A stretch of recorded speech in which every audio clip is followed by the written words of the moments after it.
monsters, Reylee's alone.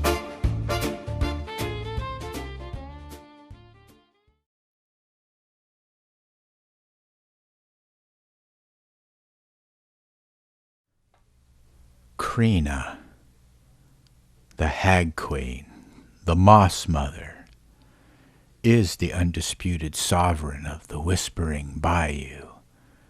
For 500 years she has ruled this Blackwater domain, and 500 years longer she is bound to it.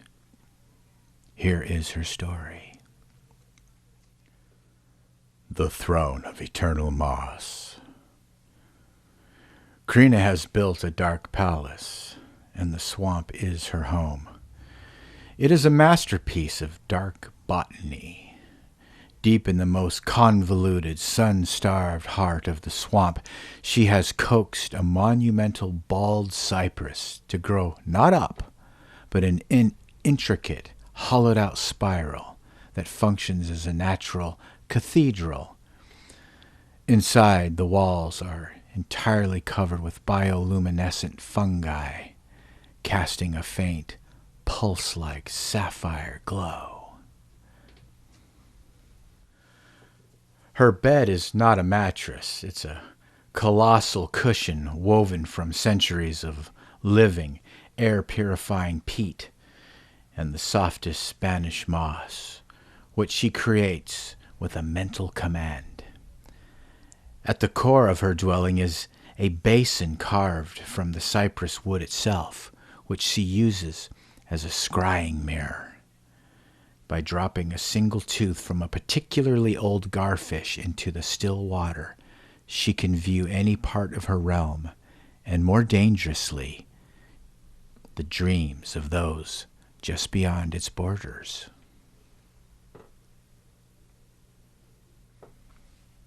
The curvature of the mist. Creena is bound to the swamp, and her power is inseparably tied to the geomorphology of the swamp. Ancient ley lines, older than humanity, converge here. They fuel her long life and her green sorcery, a blood pact sealed a half a millennium ago to protect the primordial waters from destruction, binds her to the land. If she crosses the invisible mist-enshrouded boundary into the dry world, her connection is severed. Her agelessness would rapidly end, and she would crumble into ash in mere moments. This is not just a geographical boundary, it is a metaphysical prison, one that she guards as much as it guards her. Why you do not enter the Moss Queen swamp. The swamp itself is a defense ecosystem, fiercely loyal to its queen. Creena doesn't need to lift a finger to deter casual travelers. The air is so humid it feels like thick soup, capable of dulling human senses and causing vivid hallucinations of phantom voices and shifting landscapes. Those red eyes gleaming in the background of her swamp are not a single monster. They are her sentinel pox, a rare, semi-sentient fungus that colonizes old cypress roots and blinks in unison. If a transgressor enters, Creena may simply kill them, or she may use her deep knowledge of nature to turn them into an exhibit. A human-shaped knot in a tree, forever aware but motionless. Or worse, she may leave them to the grinderls, pale, blind, amphibious creatures who act as her janitors and cleaners. Lonely hunger and a taste for the unusual. Creena is dangerous because she's lonely. The grinderls are mindless drones, and the sentinels are little more than alarm systems. Her longing for true companionship is a physical ache, a yearning so intense it can occasionally trigger localized typhoons. Sometimes when a storm comes through, The locals will say, Creena is yearning. This yearning, however, is balanced by a primal necessity: hunger.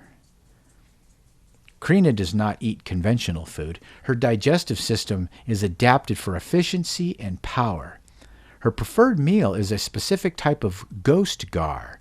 These pale, almost translucent fish can live for centuries, absorbing the residual spiritual energy of the swamp. Their meat is iridescent, and Creena consumes them raw, extracting the psychic essence that sustains her. Occasionally, she harvests the ooze crystals that grow in the skeletal systems of dead megafauna in the deepest mud. A single shard, ground into a paste, can provide her with sustenance for a month and enhance her control over the fog. Her favorite game.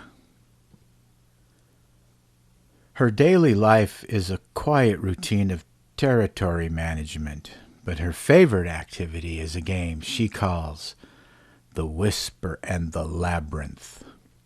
This is the true danger to anyone who wanders near the edge.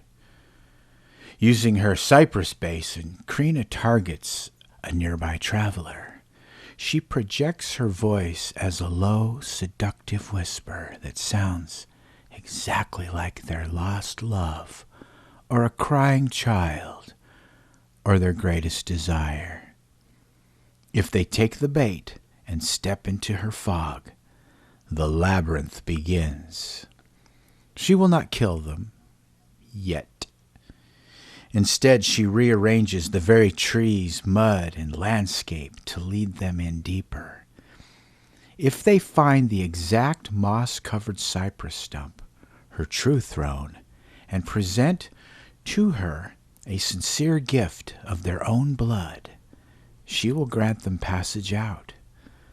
But the challenge is almost impossible. She moves the paths constantly, and when they fail, that's when she eats them.